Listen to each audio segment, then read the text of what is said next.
Good day. My name is Philip Kanofka. I'm the County Ag Agent for Lewis County. And I'm Macy Fonz. I'm the Horticulture Agent for Mason County. Well, Macy, it's coming up to the holiday season. We've got a nice little assortment. And what are we planning on doing today? So today we are going to make a centerpiece. And typically I like to use this either at a table or when you first walk into a room, you can have this. It's something that you can make for probably about $15. And you can actually redo this and have this decoration every year. It's great. That's great. The best part is every bit of this greenery come from the backyard or out in the woods. So Yes. If you want to take a hike, take your pruners with you and get creative.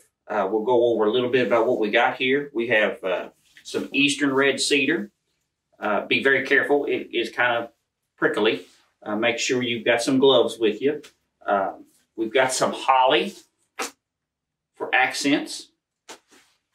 We also have some pine available. So there's actually white pine is very popular as well, but today we have short pine, and then we have juniper. So juniper is a really nice type of greenery. It typically has a blue or a green berry on it. So It's a nice accent if you can get that available. You just, like we said, get creative on what you find. There's no science to it. This is more of an art.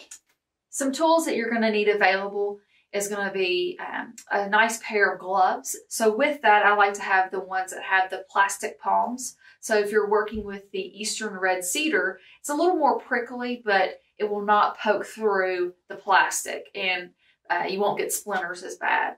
Also, you're going to need a sharp pair of pruners. And make sure you know the size that you're able to cut. You don't want to go out and try to cut a 2-inch branch with these hand pruners. Also, you need to know the ACES block. You can pick these up at any craft store, anything like that. And make sure you get the pot that goes with it too, because this is a giant wick and holds water for your plants so they don't wilt down and last longer. So you want to make sure we got a pot to catch all the water in it too. And there's different types of oasis. Make sure you get the type that is wettable. You're going to want to soak it for at least 24 hours. You don't want to go through and have a short period of time where you just put it under the faucet. After about 24 hours, it's going to make sure to soak all the way through so that the different types of greenery can take up the water. So with the pot itself, you can actually water the pot. You can actually put water in it, and then it'll soak it up so that your greenery will last longer. So Macy, what do we need to do? This is going to be our focal point. What's our next step? So typically I like to start in the back and work my way around. So you're not going to have this be in the center of a table that someone can view on both sides, but it could be a good focus point when someone comes into the room, or you might put it around your kitchen area. But this is, again, one of our more popular designs that we have. So typically, again, I like to start in the back. I like to have a good piece of greenery available that's nice and firm.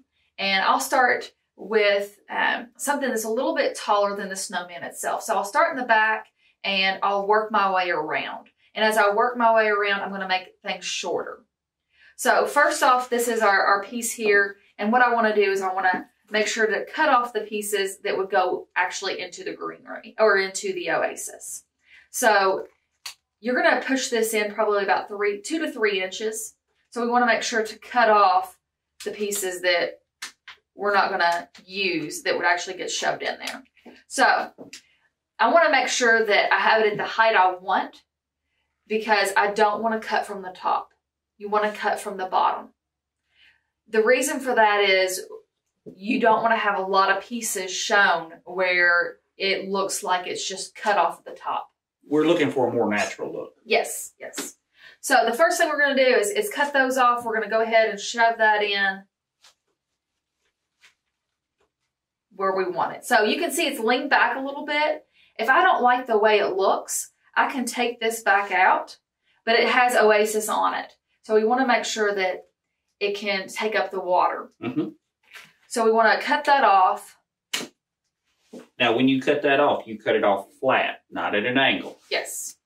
And then we're going to stick it back into the oasis. You probably don't want to put it in the same exact spot, because it's going to be a little bit wiggly. The foam doesn't expand. It's, you know, once it's got a hole in it, it's there. The hole is there. Yep. So we're going to go ahead and shove that back in. And then we're going to grab another piece of greenery. Typically, I'm going to, you know, you can grab anything you want. It's more of a, how do you say it, Philip? More of a art? It's more of an art. There's not a rhyme or reason. You just start collectively adding some stuff together. And then we're going to add some different textures, different colors. And we'll see what we come up with here in just a few minutes. So next I'm going to add other pieces of greenery. It can be, for example, the juniper. It could be the eastern red cedar, but I want to make sure that the back is a little bit taller than the front because we're going to work our way around and we're going to make it shorter as we go on. And you also want to kind of try to keep it balanced. If you notice, Macy put the juniper on this side. We'll probably look to put a piece on this side as well. Thank you, Macy. Let's give me my pruners here so we can, as you see, there's not a whole lot of branches that I can place into the oasis, so we've got to do a little trimming. So it does take a little bit of time to make this arrangement that you like. Everybody's a little bit different, but as you go on, you will be able to make it the way that you would want. Now, you can take the snowman head off. It's just you might want to replace it back to make sure that you don't have too much greenery and that it's going to be able to fit. I typically don't put any type of stick or anything in here to hold it in place, but you can just put a stick in here so that the snowman head won't move on you. So we're just going to work our way around the centerpiece here. Go ahead and start putting our greenery in. And like I said, we're going to get shorter as we go through.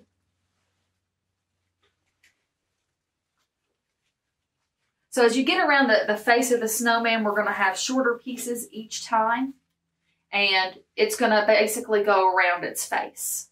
All right, so we're starting to come more around where the snowman head will be. You can place it back in here and you can see it starting to shorten. And when you get to the very front, it's going to have really small, short pieces so that it's not going to be taking over. Because again, your focal point is going to be the snowman. We still see a lot of the oasis. So at the end result, you don't want to see any of that. You want it to be nice and full. So now we're coming in with our filler pieces again. We want to make sure that we don't have any of the oasis showing. And sometimes you need to take a step back and look at it from a different angle as well.